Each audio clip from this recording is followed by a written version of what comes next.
તો જો મિત્રો અમારા હાટું છે ને એ ચા બનાવે છે, આમાં દૂધ ગરમ થાય છે. બોલો મિત્રો ચા બનાવો અટાણમાં જો કેમ બને મસ્ત.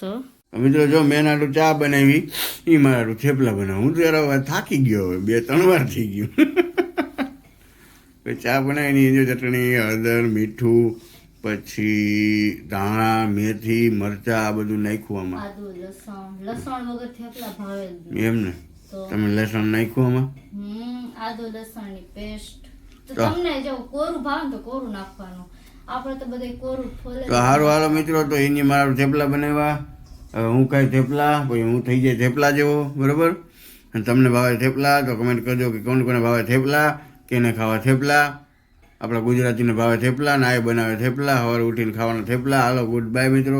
તો જોઈ લો મિત્રો, ફાઇનલી આપણા થેપલા વણાઈ ગયા છે. આગળ શેકાઈ જાય એટલે આને શું કહેવાય, શું કહેવાય, આ શેકાઈ જાય ને એટલે આપણે મંડવાનું ખાવા છે. જોઈ લો ફાઇનલ થેપલું શેકાઈ ગયું છે, હવે મંડવાનું ખાવા છે. જો આ ચટણી પણ થઈ ગઈ તૈયાર, શાકે થઈ ગયું. આ થેપલા આ અથાણું છે સ્પેશિયલ, મારા હાથનું બનાવેલું. હું નથી બનાવતો પણ મારું બનાવેલું, બરાબર. જો